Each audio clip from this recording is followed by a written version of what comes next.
Hello and welcome back. Today we are talking lenses. As you can see next to me, I have a little family of lenses to go through. We've got all kinds of lenses here and I'm going to be taking you through them, what they're used for, which ones are right for you and which ones I personally like. Okay, so I'll break them up into categories for you. We've got primes, zooms, telephoto, wide angle, and miscellaneous. There are a few lenses that I won't be covering today purely due to lack of access. So I couldn't get my hands on a pancake lens or even a kit lens, funnily enough. So lenses that you're probably used to if you've just gotten your first camera would be the 18-55, 3.5 to 5.6. It's almost everyone's first lens, and if it isn't that, it's most likely a 50mm 1.8. Now there's nothing wrong with those lenses, but as you progress, you will find yourself requiring other things of lenses. So my first lens that I bought as a teenager was the 35mm 1.4 prime from Sigma, and it was a bit of a weird choice. I didn't really know what I was doing, so hopefully this video can give you a bit of an insight so you don't make a really random choice of lens. I mean, it's a beautiful lens, I still love it, I still use it. It's fantastic, but it shouldn't have been my first choice after the kit lens. So let's go through some of these and find out what's right for you. Okay, so we'll start out with the most all-rounder lens. It's most people's favorite. A lot of people will just have this one lens and just live with it the whole time. They won't need anything else. I mean, it's nice to have other things, but I feel like if you were to pick a lens, the 24-70 2.8 is the one. It's like a big boy version of the 18-55 for your crop sensor camera. The equivalent would be, do a quick Google so I know I'm right, 29-88 full frame. So it's not quite the same, but I think it's better. It can go a little bit wider, and although not as long, you can get 28-80 mils if that's your thing. But it's a zoom lens, it's got everything you need on it. Solid autofocus. There are loads of companies that do different models of them, that do their own versions of them. For example, Sigma, Tokina, Canon, Nikon, Sony, what's the other one? And I can't name any more off the top of my head, so I'll name some here. It's a lovely little lens. It's great for shooting weddings, events. It's a perfect all-rounder. I love it. I can't afford one myself, but they're great. And you can find them cheaper online. Go on eBay, go on mpb.com and have a look, because you might find a good one somewhere. Don't be scared about buying second-hand lenses. Just make sure you do a little bit of research into what to look out for example, lens fungus and stuff like that. Now, this is a type of zoom lens that extends when you zoom.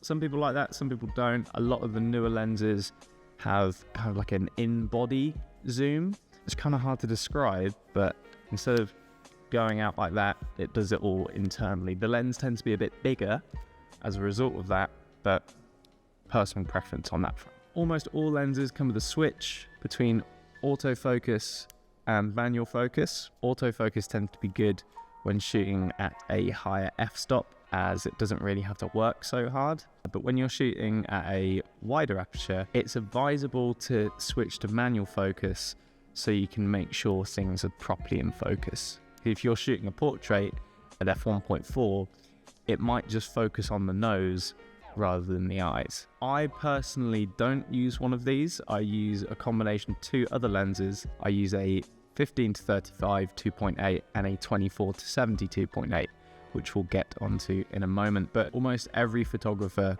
has one of these. They're great. They really are great. It's a perfect all-rounder. Now, moving on to lens 2. This is a 85mm 1.2, and you will see that it is massive. It's huge. It's bulbous. You can see through it. It's like looking through a crystal ball. It's a beautiful, beautiful lens, and it will cost you a lot of money. These tend to have a pretty niche purpose, but not overly niche. For example, if you shoot portraits, or if you're a wedding photographer or even a fashion photographer, this might be for you.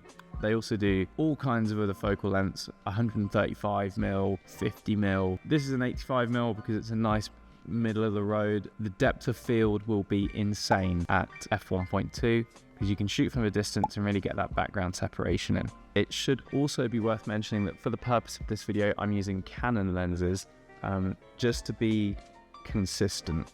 But like I said, other brands do all kinds of other different types of lenses that you can pick from, and a lot of them are the same, a lot of them are cheaper. To talk through a lens, the main components of a lens, you've got your lens cap, which you will definitely forget to take off at some point. The rear lens cap, very helpful for protecting your lens. You have the lens hood. This just kind of sits on there like that and protects it from sun glare and gig lights and things. Usually a lot of lenses will come with this. It's a little window that you can judge your focus distance from. I don't tend to use it. You probably won't use it, but it's there if that's your thing. This little ring here that I'm turning is the focus ring. So if you're using manual focus, though a lot of the time you will use autofocus. However, especially shooting at 1.2, you might want to switch to manual focus. All in all, great lens. I wouldn't advise it as your first choice. Now, this is a prime lens. So what that means is that because it doesn't have the zoom, it's fixed at 85mm. And you might be thinking, well, why don't I just buy a zoom lens? Prime lenses tend to have wider apertures that let more light in. So if you shoot concerts, for example, or dimly lit environments, you might want to go with a prime because they can open up a lot wider.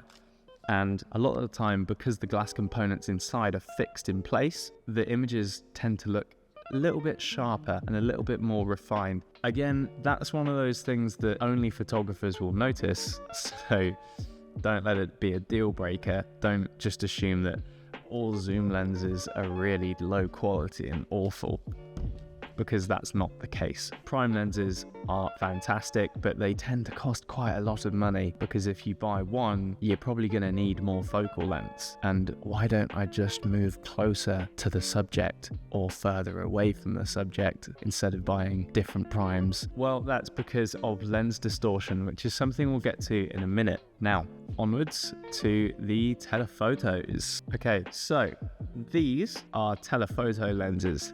They are huge, and you'll also notice they're white. So how do you spot a boring photographer? They have a white lens. That's a joke. But these big white giants tend to be used for photography such as wildlife photography, people that do plane spotting, although they might use a lot larger ones. You can get some huge ones such as this one. What makes these special is they can zoom really far, and when you can zoom in really far, you also get great background separation, which means you don't need to use as wide of an aperture to get that really nice creamy bokeh in the background. A lot of the time you can shoot at f4, and if you're further enough away and zoomed in enough, it'll look like you've just shot at f1.4 on a different lens. They have a lot of switches and buttons on the side. They tend to be a lot more technical than your average lens. These have inbuilt image stabilization a lot of the time. That's because when you're zoomed in, you'll notice camera shake a lot more. So it has loads of little pieces of glass inside that move around and stabilize your image for you. They have different focus distances depending on what you're shooting. They have different stabilizer modes depending on what you're shooting, and obviously auto and manual focus. They often come with a stand like this thing here. It's because these things weigh a lot. They really weigh a lot. So if you are out bird watching and you want to take some pictures, you have your tripod with you, because this is pretty heavy. You don't want to be carrying this around your neck. So you'll have your tripod with you, and you don't want to put your camera on the tripod with this thing weighing on it, because it puts a lot of strain on the lens mount ring. So you can take it off if you wish by using this twiddly thing here, but it's not advisable because you want to protect your camera. These come with massive lens hoods.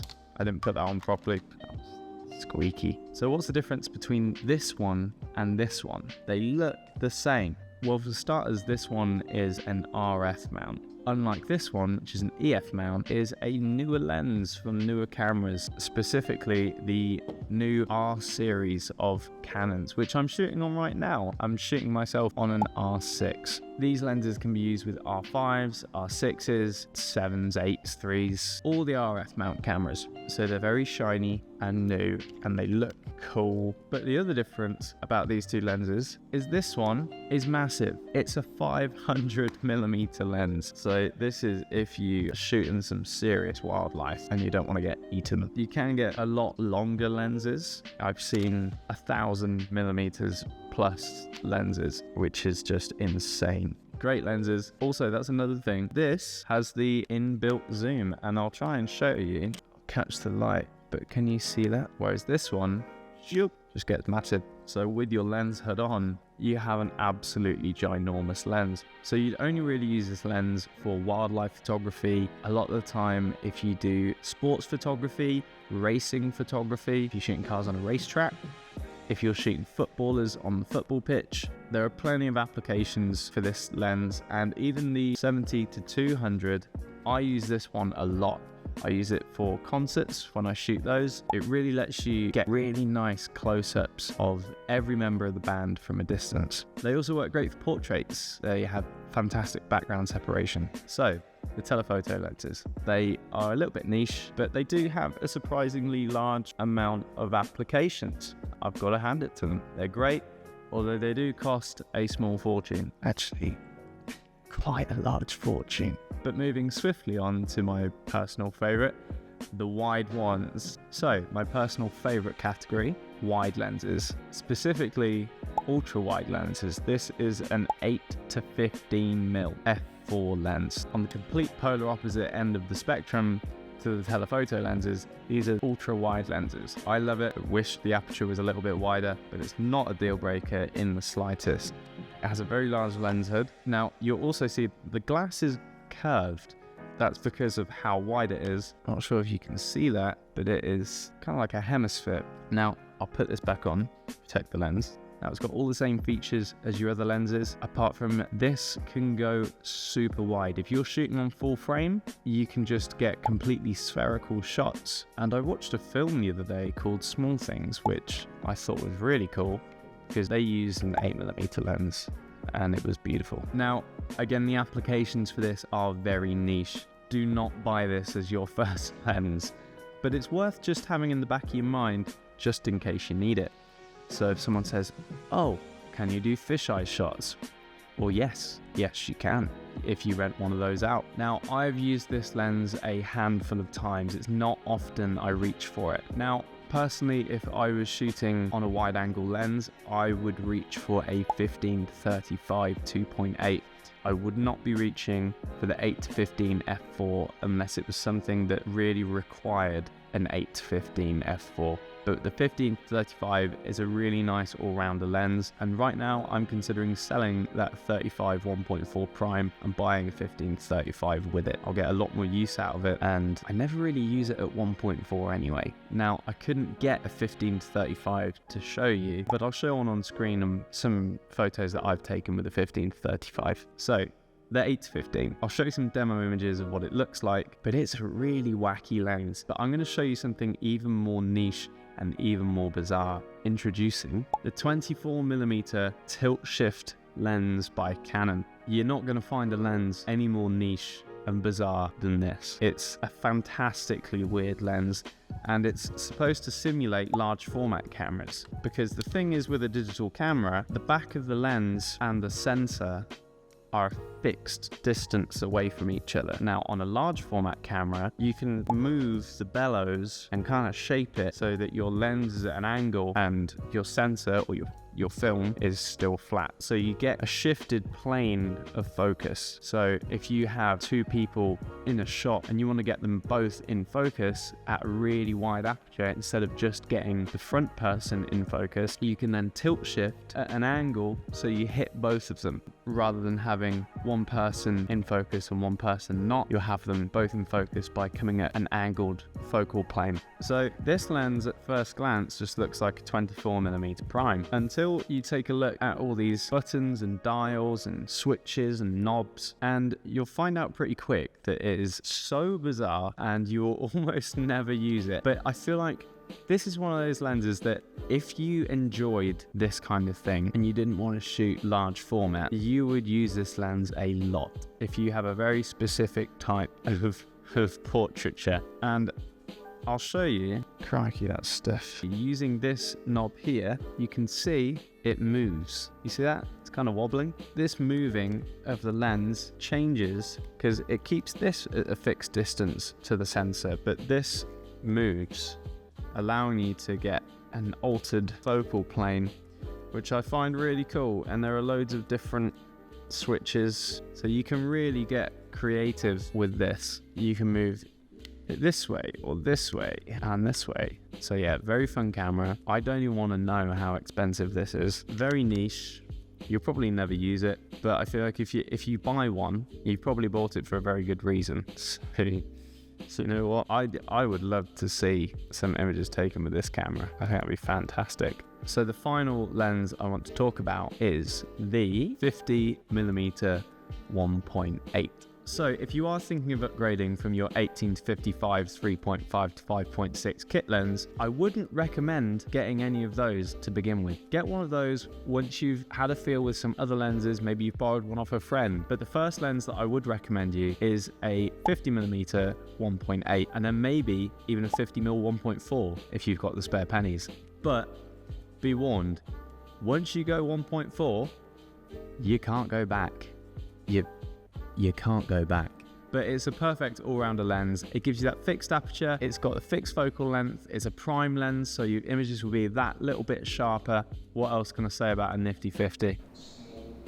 Yeah, no, I didn't even, yeah, the form factor alone is ideal. It's tiny, it's light, it's compact, and if you go on somewhere like eBay or MPB, you can find one for under 100 quid easily. It's the ideal first lens. And also it will save you from making the same mistake that I did by buying a 1 kilogram 35 1.4 prime lens for my tiny plastic kit camera. These small 50mm 1.8s, they're a lot smaller and they're a lot lighter. They're usually made of plastic, so the balance of your lens to camera ratio is a lot more even.